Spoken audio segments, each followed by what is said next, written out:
And welcome back to the First and Goal podcast. My name is Lewis, and next to me, as always, is my beautiful co-host Laraib. As we are here to break down all of the Week One NFL action from this amazing opening week of NFL football, Laraib. I'm so happy that we're finally here to break down some real, actual games instead of all these hypotheticals, all these what ifs, all this speculation going into the season.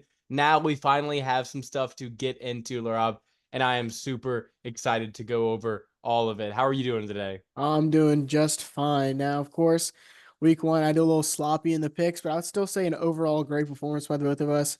But sloppy is the word I would describe these week one teams. I think over half of the NFL, Lewis, scored 20 points or less in week one. And that's just going to be, with the growing pains that happens on week one. You're still trying to figure out some offensive line schemes. You're still trying to figure out some of those audibles at the line of scrimmage.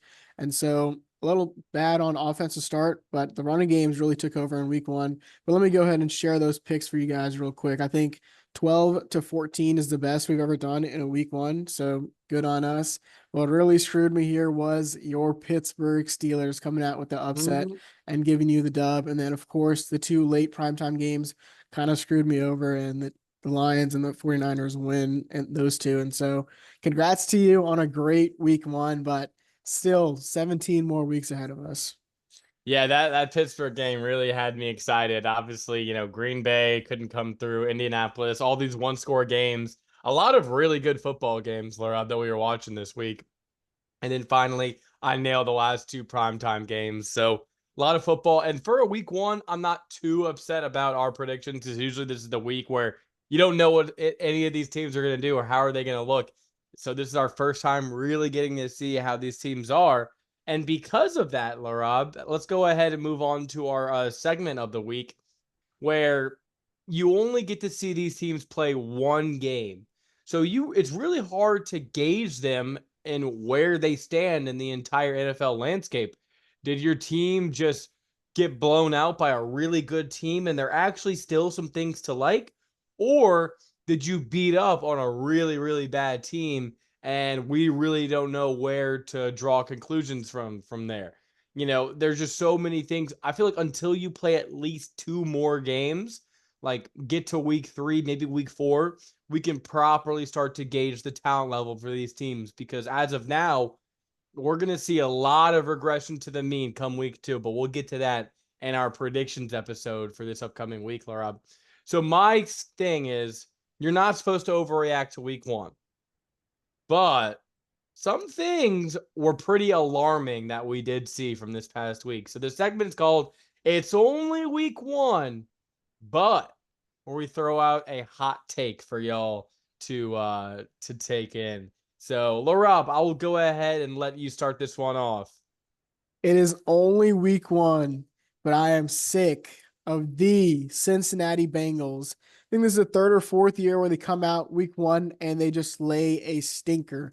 And this one is especially atrocious because you're playing this Patriots team, Lewis, who all they did was run, run, run, and then check down. And they couldn't figure out a way to stop that. I mean, that was just absolutely ridiculous.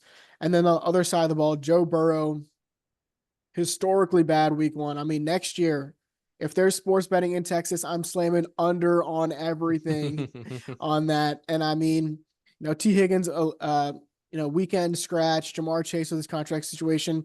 Even with those guys out, you thought, hey, we still have Joe Burrow. We can generate some offense. That just was not the case. And I'm sick of this team, Lewis. We both kind of felt a certain way about this team kind of having a good spot of winning their division. And then it's supposed to be these easy games like this. They have a really easy schedule. And you look at the Patriots week one, you say, okay, we're going to be 1-0 heading into Kansas City. And then boom, now you're 0-1. And now if you really want to go into this AFC and be competitive, you're going to want at least 10, 11, 12 wins in a really competitive AFC this year and starting off on a bad, bad way. Yeah, Laura, what really concerned me about the Bengals in this game was their rush defense. I mean, you let up 170 yards on the ground to this Patriots team where their offensive line coming into the year, we had serious questions about. And some of these things, like, I feel like the week one stuff, you bring up a good point. It's getting a little cumbersome, dealing with this team week in, week out. Just like, when are we ever going to just start a season hot and then go for a one seed, go for an AFC North berth instead of just bouncing our way into the playoffs and hoping Joe Burrow has a fully healthy season? Like, some of these things are just so annoying with the Bengals, and all their fans are like, oh, Joe Burrow's very confident. The things that are alarming to me that I feel like aren't going to be something that you can just fix, because saying all that stuff that I just said, I feel like the offense is going to work itself out. You get T. Higgins healthy, Jamar Chase. Hopefully, we get him paid this week because we're showing that you need Jamar Chase on a full workload, because that's not going to get it done against the Patriots. And but what really concerned me was this rush defense, because I mean, yeah, like I said, this Patriots offensive line really is not that great. And Ramondre Stevenson, I like him a lot, but he's not considered to be a top flight running back in this league. And for them to just dominate you, time of possession, running the ball in Cincinnati, you lose DJ Reader in the offseason. A lot of us thought that was a pretty big loss. And it really turned out to be the case, Laraib. And if they can't get this figured out, there's a lot of better rushing attacks than the New England Patriots, especially in that division, who are going to cause significant problems for the Bengals. And we saw this at the end of last season as well. After the Bengals are just going to lose out, and without Joe Burrow, the season's over. But this rush defense was getting gashed, and it seemed like, they really didn't do a lot to address that. And the defense is very concerning to me so far, Laura. Yeah, not a great start for the Bengals, but they'll find a way to turn around. They'll find a way to get 10 wins, barring injury, and we'll see them in the playoffs, but just not living up to the expectations that we have for them. Yeah, so I guess overreaction. This is going to be a huge game for them against the Chiefs, because if they win this game, all sins are forgiven. You're 1-1, and you just beat the Kansas City Chiefs in Kansas City. I feel like we'll move right past this. But then again, an 0-2 start could really doom this team if they get off to another loss here and there. You don't want to be behind the eight ball in terms of that. So let's go ahead, Laraib. I'm going to go with one. It's only week one, but man, the Falcons looked like the worst. No, I'm not going to say the worst, because there was another team. But Laraib, the Falcons are going to finish third in the NFC South. I mean, not a bad take, honestly. I know we both kind of didn't feel too hot about them, especially Kirk Cousins coming off that Achilles tear. And now we see the Saints handling business at home, Tampa Bay handling business on the road. Now you can say both of those teams were At home. playing. Yeah, Tampa Bay was at home. Oh, okay. I thought you said on the road. My bad. Go No, ahead. my apologies for that. I'm a little stuffy this morning. No, now you could argue that both of those teams did what they were supposed to do, but in that fashion against those teams, they played spectacular. Now, Baker Mayfield, is he going to be able to keep it up all season? Is Derek Carr going to be able to keep that up all season?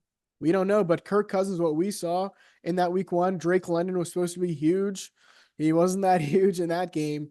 Kyle Pitts, besides that touchdown, really wasn't that huge either.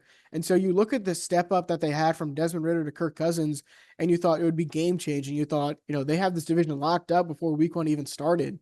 And now you're thinking, are we even going to be able to make the playoffs with this type of team, even go to a wild card spot when you're just having issues all across the board? You thought offensive line was going to be a strong suit. TJ Watt just absolutely wrecked that game. As someone who was actively rooting for the Falcons to win that one, that was just a hard watch. And he got screwed out of another one. I saw that play Absolutely where, they screwed. called him in the neutral zone or offsides going too early. I was Right at perfectly the timed. snap. Yeah. And just not a great showing for this Falcons team, Lewis. What say you?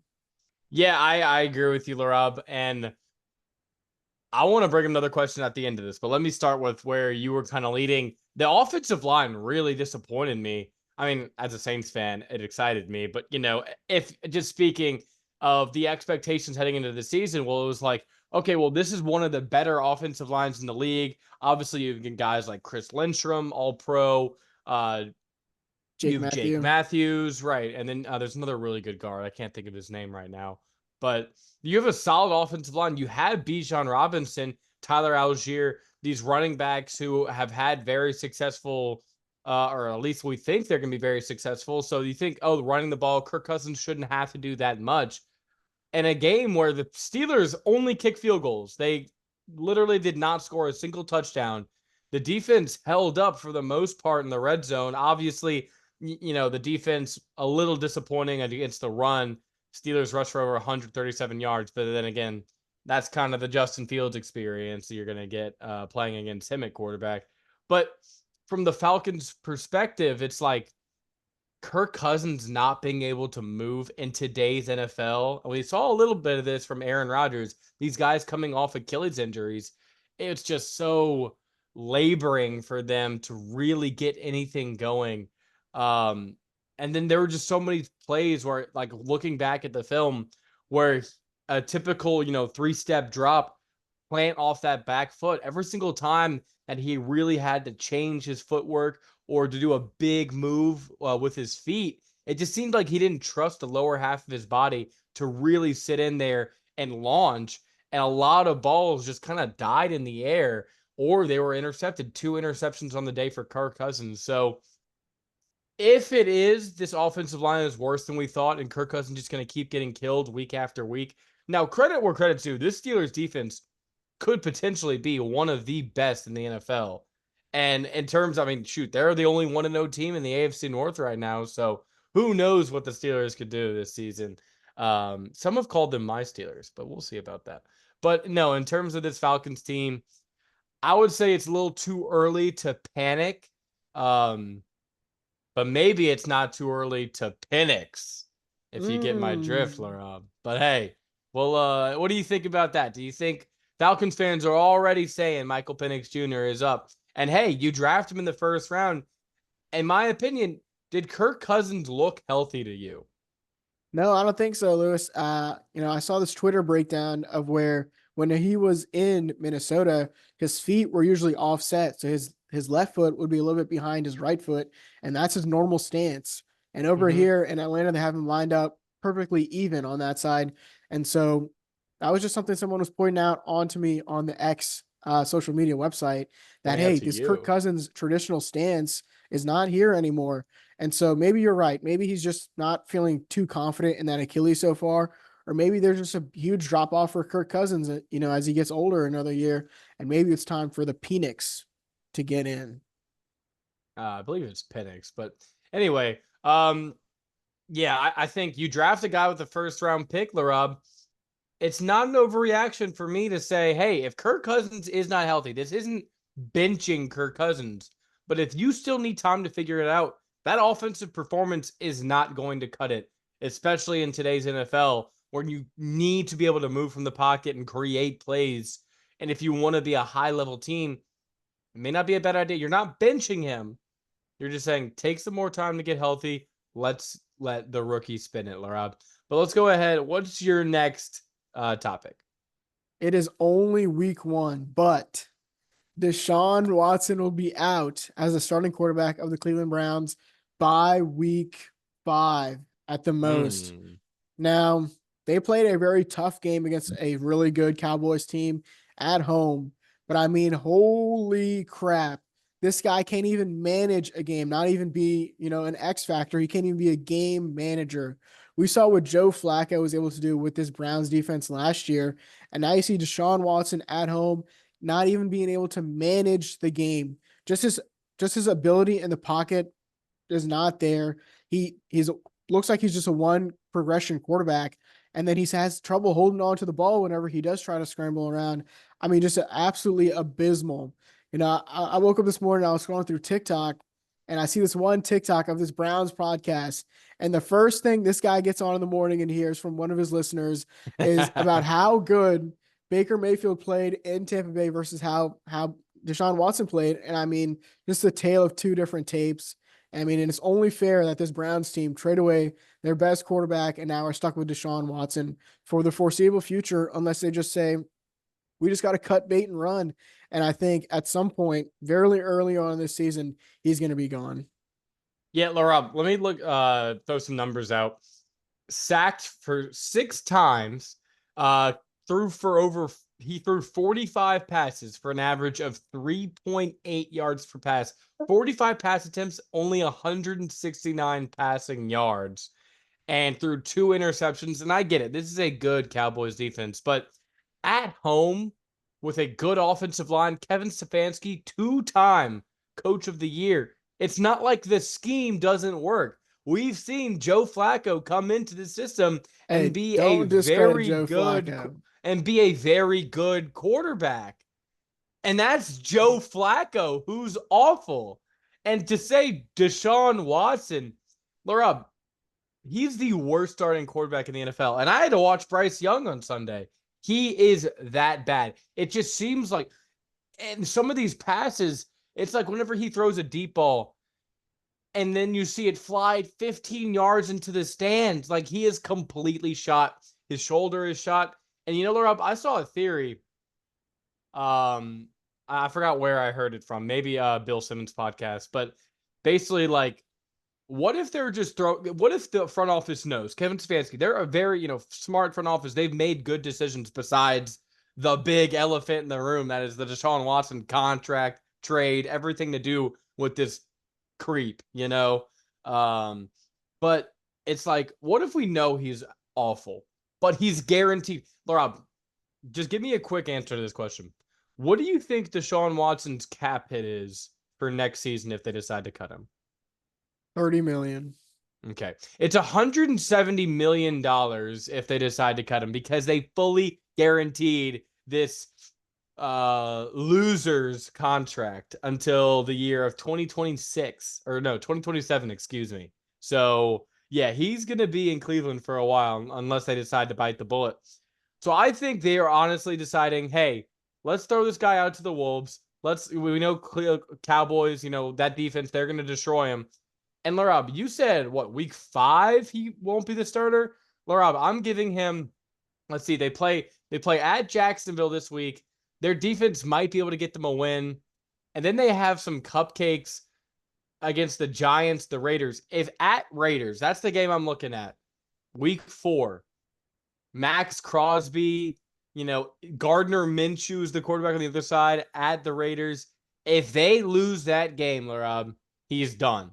He's gone. And if they lose that game, it'll be entirely on him, and they will move on. There was a reason they brought in Jameis Winston, Tyler Huntley. They kept Dorian Thompson-Robinson on this roster. It's like, dang, what do you need all these high-level backup quarterbacks for? Like, share some with the rest of us. And you need more roster spots. No, they did this on purpose because they knew Deshaun Watson was not going to be the answer quarterback for them this year. So if you take out the creep, you basically have a normal starting quarterback roster. Obviously, Jameis isn't a super high-level quarterback, but he's done it before, and maybe with Kevin Stefanski and Amari Cooper and Jerry Jeudy, and shoot, they just picked up what's his face from the Chiefs who got cut. I can't think of his name right now. Kadarius Toney. Kadarius Toney. Exactly. So they're loading up, but not for Deshaun. Yeah, and I think we both highly agree. This is just awful by them. And this is, some huge implications. We're ever going to see another contract with that much guaranteed money for a commodity that isn't that proven, especially with the allegations that he had, especially with the type of injuries that he had too. People love to talk about the allegations, but this guy was banged up for plenty of years in Houston, like you said, with that shoulder injury that's just been holding him back ever since then. And so just a huge disaster by this Browns team. But I think if they get Jameis Winston in there, they can easily turn this around. Like I said, he doesn't need the quarterback for the Cleveland Browns, whoever it is, does not have to be someone game-breaking, astounding, Patrick Mahomes, Lamar Jackson. He just has to be someone who's able to manage the freaking game just so this Browns defense can carry you to a victory. And so I believe that's going to be Jameis Winston early on in this season. All right, Laura. It's only week 1, but Jayden Daniels is going to win the Offensive Rookie of the Year, and he definitely is the best quarterback in this draft. Now, you know how high I've been on Caleb Williams, so I'm throwing out this hot take. But I just think looking at that performance from Caleb Williams, it was not sharp whatsoever. Now, was there a little bit of arrogance heading in, like, oh, I had this great preseason. These defenses are nothing. I can sling this rock. I got these great receivers. And then it's like, oh, shoot, week one is a different animal. You need to be precise. You need to be on time, on target. And for a guy like Caleb, who's always made a living just improvising, moving around in the pocket, making plays happen, then you get into a game and it's like, oh, shoot, you just took a 20-yard sack, or now you're throwing balls out of bounds, and you just look really unprofessional. You need to stick to a script and memorize the lines, because life is a movie that you've seen too many times, Caleb. So you need to make sure he just doesn't have that elite level speed where it's like, now these are NFL defensive ends, the best athletes on the football field. Getting away from them is a lot harder than what was it, playing against Arizona State. So I feel like with Caleb, there's just going to be a bigger learning curve. Now, I think eventually he's going to be able to get it. He has the natural gifts and abilities to play quarterback at a super high level. That's why I'm high on this team. And we saw with him playing as awfully as he did, they still found a way to win a game that seemed impossible. Isn't that right, Laraib, who picked the Tennessee Titans? He texted me at one point, tighten up. Indeed, they did tighten up towards the end of the game, Laraib. But anyway, what I think, what I saw from, and I'll let you kind of talk about Bo Nix because he played your beloved Seahawks. But what I liked, what I saw from Jayden, when at least pertains to a rookie season, and it might bear being detrimental in the future, but his speed is just it's incredible, or the fact that once he opens up and he gets out of the pocket and he's able to make plays, I mean, he is faster than all of those Tampa Bay defensive players. Like getting to the spots, getting, outside of the pocket, moving around. And once he finds that daylight, he is gone. He is so incredibly quick. And you like that because as a rookie, it's, you haven't seen these exotic defenses in the preseason. All the defensive coaches were playing very vanilla defenses. They don't want to show their hand too much. So then week one, this is why rookie quarterbacks always, start the seasons off very poorly. It's like, oh, shoot, I've never seen this defense before. And like these exotic blitzes and coverages, like, I don't know what to do. They get flustered and they throw things away. But Jayden and Cliff Kingsbury, I think, had a plan, and it didn't, provide fruit that much. Then again, they missed 2 field goals against the Buccaneers, and the Buccaneers offense was just incredible, just scoring. It felt like every possession, but their average depth of target was only 2 yards. So he was not really, and Jayden's one of his biggest strengths was his deep ball. He really, I mean, he missed Terry McLaurin on one of them, or it just seemed like there was a miscommunication, and then he tried another one, but really wasn't able to show off his arm talent at all in this one. Really, only completing it to the running backs and tight ends and a little Luke McCaffrey action. But besides that, it was very vanilla, 2 yards, a lot of screens in this game. But when he was able to get out of the pocket and make plays with his legs, he was dynamic. 2 touchdowns, 88 rushing yards. And I think just for a rookie season, that trait of making things happen and that elite level speed is what makes me think he's going to have the most productive rookie season, Laraib. Yeah, and I have to agree. I'm just going to talk about Bo Nix a little bit. He had 2 terrible interceptions. I mean, his first one going into double coverage in the corner of the end zone, and then his second one into triple coverage, and the announcer's yelling, "Oh no!" before the ball has even gotten to the defensive back. And so just a rough start for Bo Nix. Especially going into Seattle with the 12th man. It's always going to be a hostile environment for a rookie quarterback. He showed some flashes, especially with his legs. He got that rushing touchdown. And, who's moving the ball at some points with his check down passes. And, it looked like Courtland Sutton is going to be his favorite target this year, but they just don't have, that premier guy really, Courtland Sutton getting older, Vele, the rookie, he had a couple passes thrown down to him too, but it looks like Bo Nix and Sean Payton are going to have to get back in the lab if they want to really figure something out. That's going to be extraordinary this year. And we thought, Bo Nix being the oldest quarterback with the most experience coming into this year would be a little bit, just tiny bit better than everyone else, where he really didn't show that. I have to agree with you. It was Jayden Daniels who really showed out in week 1. And I just want to go on a small little tangent about the Tennessee Titans. If Mike Vrabel is the damn coach of that football team, they are winning that freaking game. I mean, holy smokes. Congratulations, Tennessee. You played yourself. And I look like the biggest clown talking about this Titans team in the offseason, talking about will the thrill. They're gonna, compete in this division. They got a really good team. DeAndre Hopkins is out there, Calvin Ridley's out there.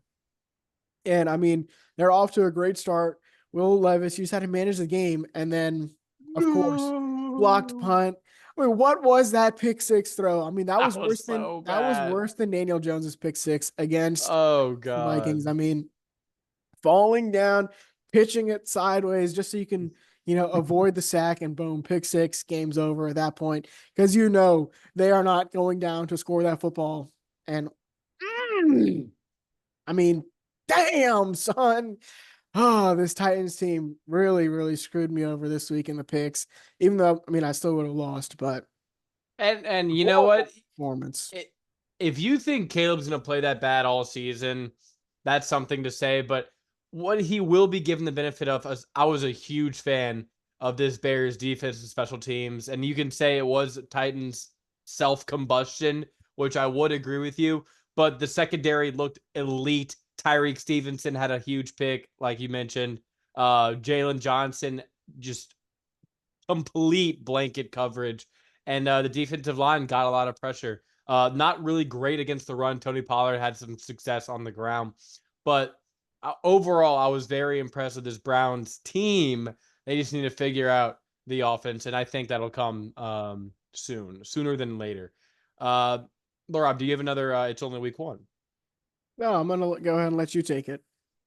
All right, Laraib. So it's only week one, but the Packers, Jordan Love's going to be out for maybe 6 weeks with this MCL injury. And even if he comes back, maybe not 100%, Laura. The Packers, who we both liked heading into the season, they're going to finish last in their division. Mm. I mean, I disagree. I wholeheartedly Hey, their disagree. starting quarterback is Malik Willis, by the way. Now go on. Yes, I mean that was especially surprising. The game was played on a Friday, and they probably learned on Saturday.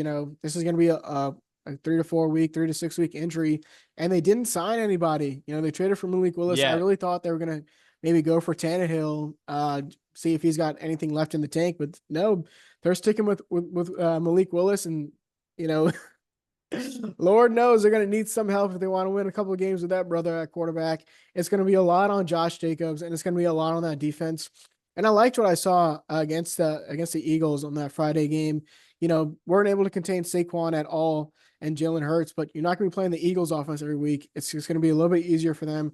I think if Malik Willis can be a game manager, they'll win, maybe 1 or 2 games. And I think they won't be last in that division, especially whenever Jordan Love's coming back. Now, I guess that's all predicated on this Bears team, who I think are going to really struggle and not be able to overtake the Packers. And same with the Vikings team. We saw Sam Darnold. He played damn well in that game. I think only, less than 5 incompletions. He got it to Justin Jefferson. He got a couple deep balls, and he was also able to just pull out a win against the Giants. They dominated on both sides of the ball. But I think as you go deeper into the season, we're going to see some of those flaws come out. This, like you said, this Bears defense is really playing really well. But Sunday night, they're marching into Houston. That's going to be a loss. You look at this Vikings team, they're going to have to go to Detroit at some point in the season. That's going to be a loss. And All of so, these teams are going to go to Detroit at some point this season. and they are all going to lose except for the Packers later on in the season when Jordan Love's coming back.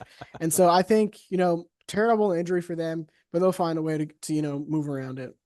So let me just go through their next, because I think he's going to at least miss 4 weeks. Now, the benefit of this Friday game is it gives him a little bit more time to get healthy before their next game, but he's definitely going to miss home against the Colts. They play at Tennessee, Malik Willis revenge game. Who knows? Home against the Vikings, at the Rams. So that's if you split that, I'd feel pretty good if you're a Packers fans. And then after that, you have Cardinals, Texans, and really the strength, like the hardest games on your schedule, aren't going to come until later in the season, which is good, But how healthy and how good is Jordan Love going to look following this MCL injury? That's the big question for him, because I think this Packers team is very talented, but that defense was getting cooked by the Eagles in Brazil. And to say that, you host the Colts next week, Anthony Richardson looked pretty damn impressive. Only 9 completions, but over 230 yards is pretty insane.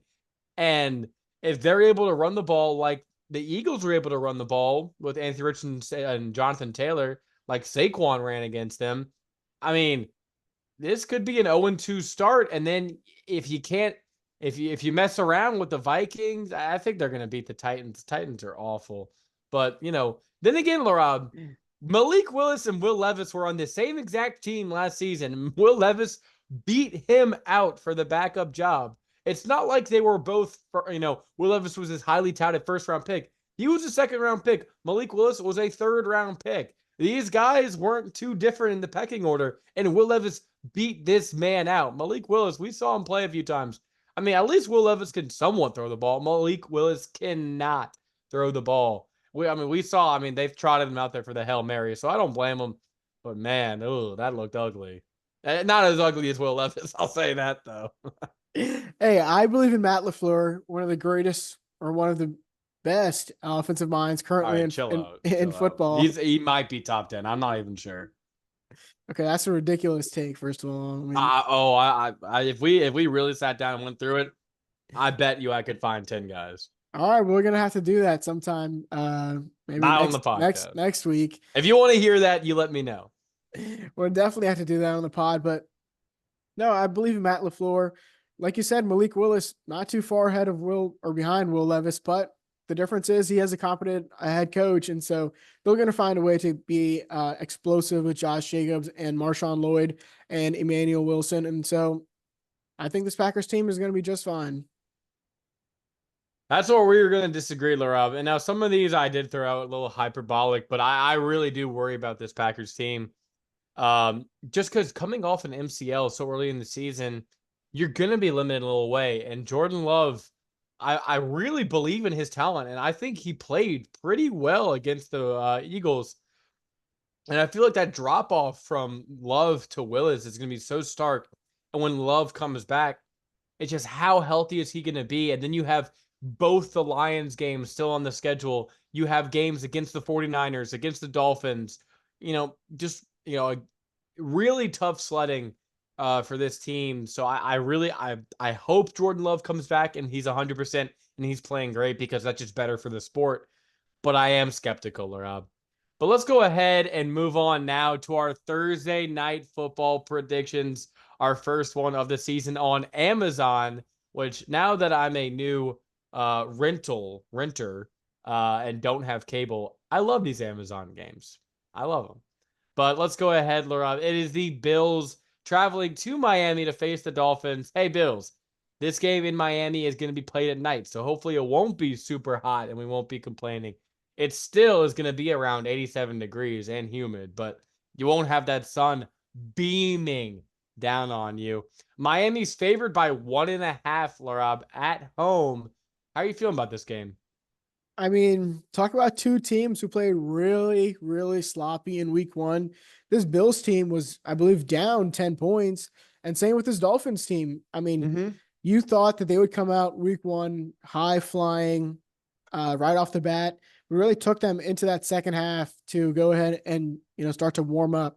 Now, I will say, out of both of these teams, the Dolphins should have a loss. I mean, if Travis Etienne doesn't fumble that ball into the back of the end zone, we're talking about a completely different outlook or feeling of this team right now. But both teams 1-0, and the Bills march into town. I think this 1.5 is just pointing in the wrong direction. It should be the Bills. Josh Allen showed that he can get it done with his legs and without Stephon Diggs and Gabe Davis. He spread the ball around, I think, to over 9 guys, and everyone got involved. Of course, they haven't really found that number one guy yet, but Keon Coleman, 50 big receiving yards. I think he was probably the second best rookie wide receiver this week behind Brian Thomas Jr. And so they're able to spread that ball out. And then for the Dolphins, I think it was the Jaguars who lost themselves that game, with the ETN fumble and then going for it on 4th and 1, at their own 30-yard line. Congratulations, Doug Peterson. You are already in the running for head coach, about to be fired from this team.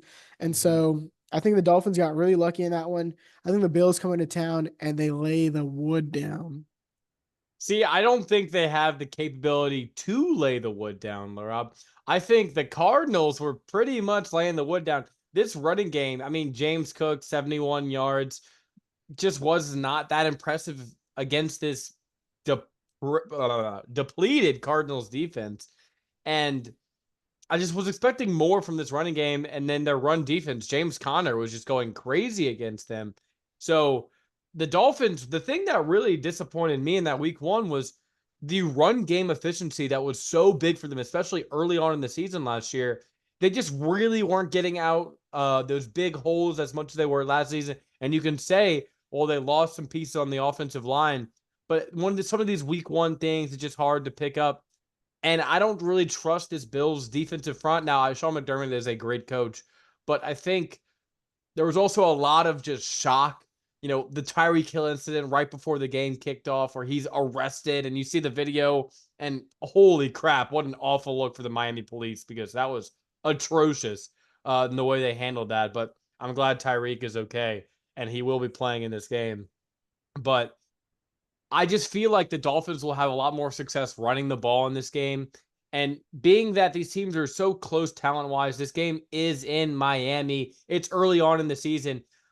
The Dolphins need to win this game because if they want, like I mentioned this, if they want any hope and having a successful playoff run, they need to win the division and they need a high seed in the playoffs to get as many home games in Florida as possible. And this is just my belief that the Dolphins are a more talented offense right now. Josh Allen, you brought up 9 different targets. That's great.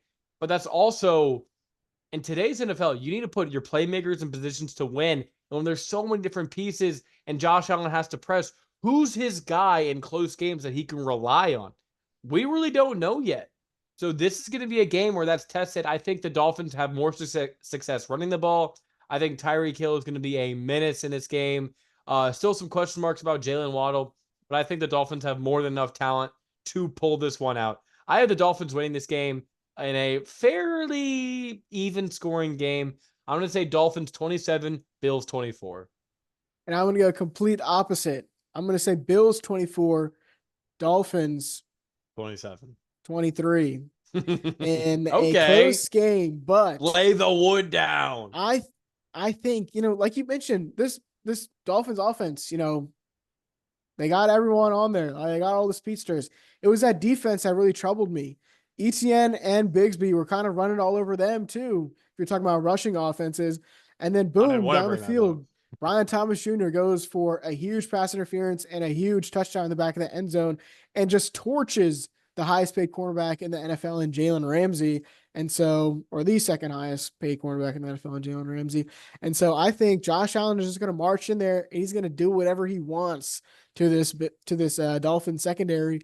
And they're going to pull out a close win, but a late Tyler Bass field goal wins the game for the Buffalo Bills.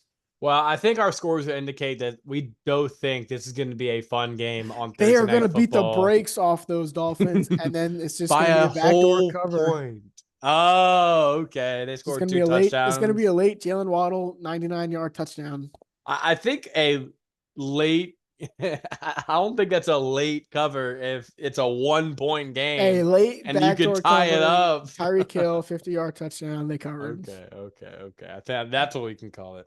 But yeah, Laraib, that's gonna do it for today's episode. A lot to get into, and I know there were a lot of stuff we missed. It was just such a massive week one. So if you have any other comments about this episode or things we missed, drop them down in the comments. Let us know what your thoughts on week one are. And if you disagree, let us know. We'd love to have an open conversation. Laraib, he might get mad at you, but that's given the circumstances.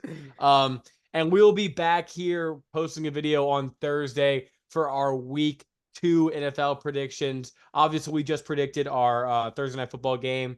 So we'll be going in all 15 games for the remainder of week 2. No Friday night games, so we're good on that front. So we're really excited to get that out to you. Just more and more football, Laraib. It's that time of the year. Get excited for football. Laraib, but anything else you got for us at the end? No, I think that's the First Goal Podcast signing off. Peace.